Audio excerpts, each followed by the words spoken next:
Assalamualaikum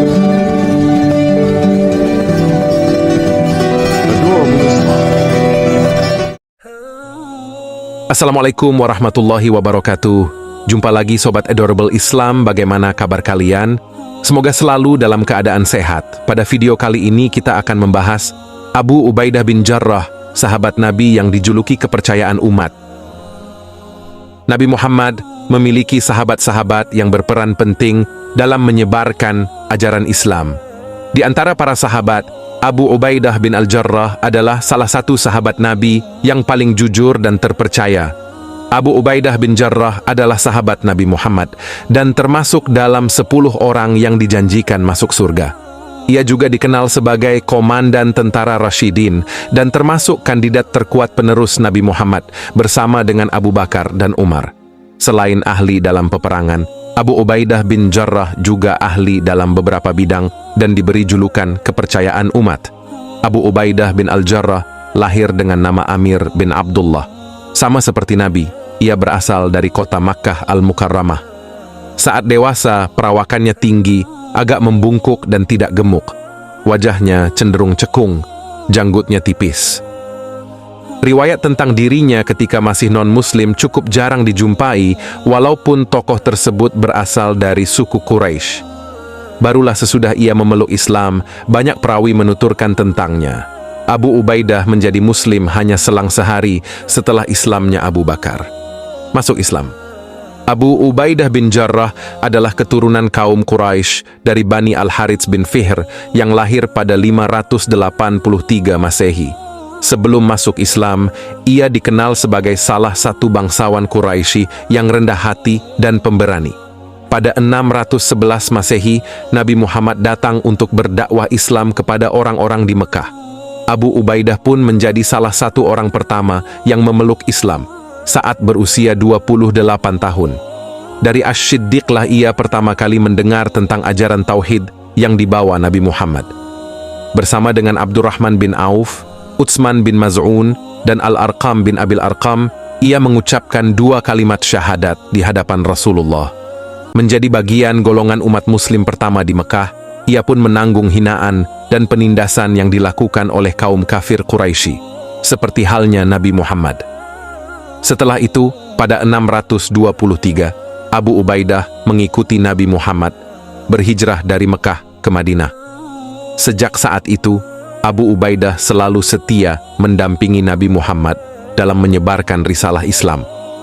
Tidak sedikit pun rasa ragu dalam dirinya untuk membela Rasulullah, baik pada masa sebelum maupun sesudah hijrah.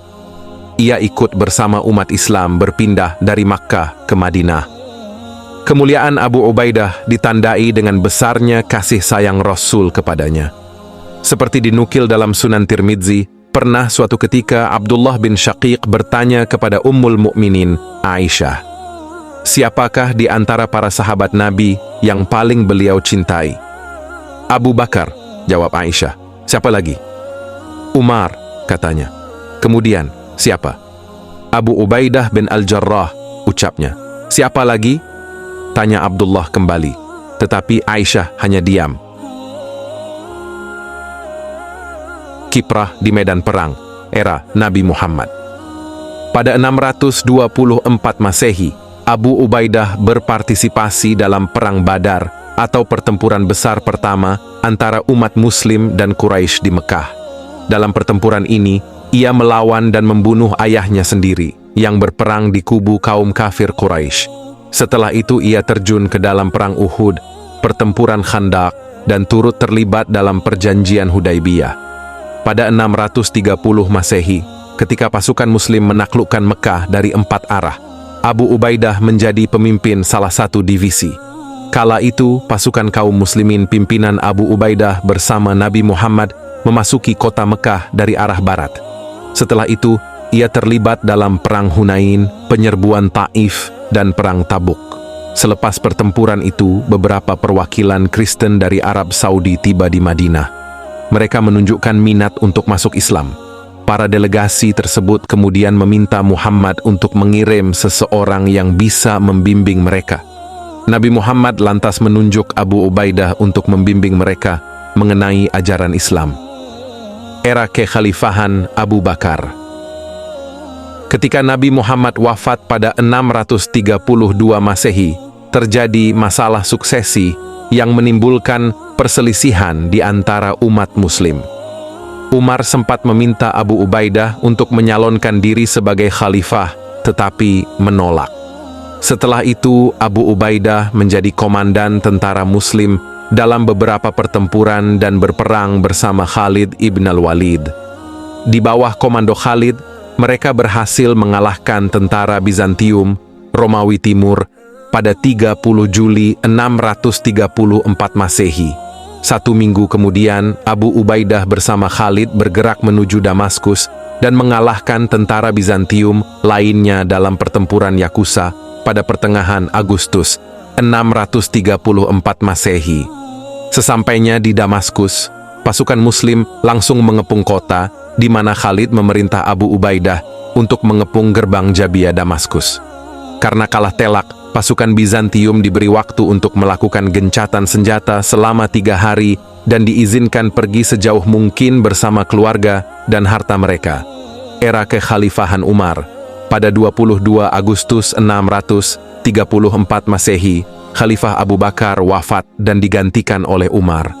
Tidak berselang lama, Abu Ubaidah diangkat sebagai panglima perang. Dengan jabatan barunya itu, kiprah Abu Ubaidah di medan perang semakin menanjak. Seperti diketahui, ia segera menaklukkan Levant Tengah, terjun dalam pertempuran Emesa, dan mengalahkan tentara Bizantium dalam pertempuran kedua di Damaskus. Selain itu, Abu Ubaidah dan Khalid masih berdampingan dalam perang Yarmuk, penaklukan Yerusalem, mempertahankan Emesa, dan penaklukan Al-Jazirah.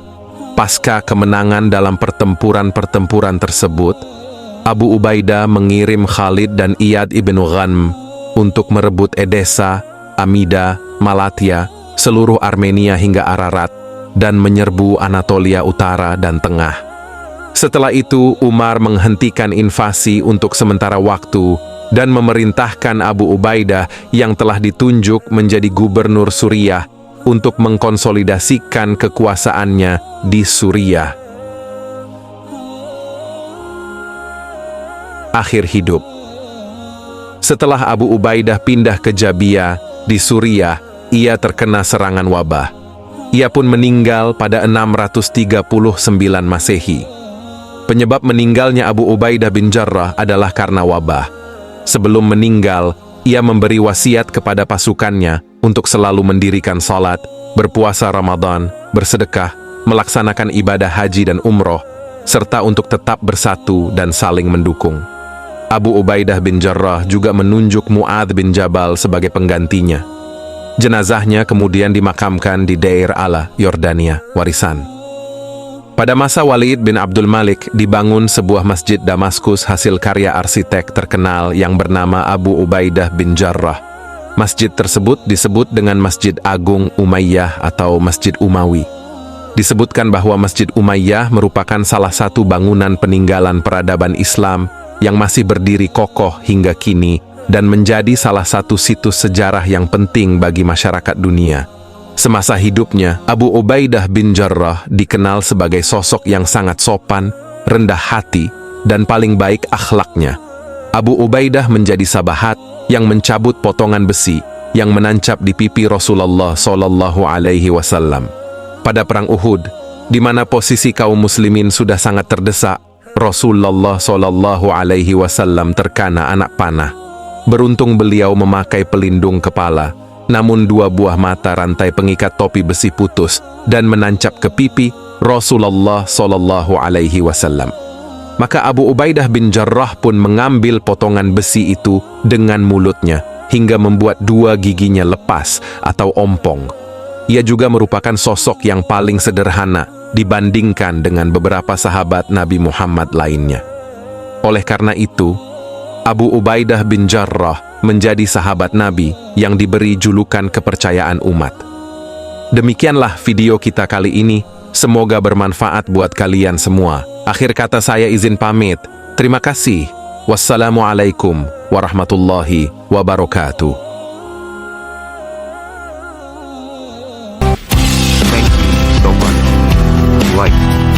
and share. Subscribe.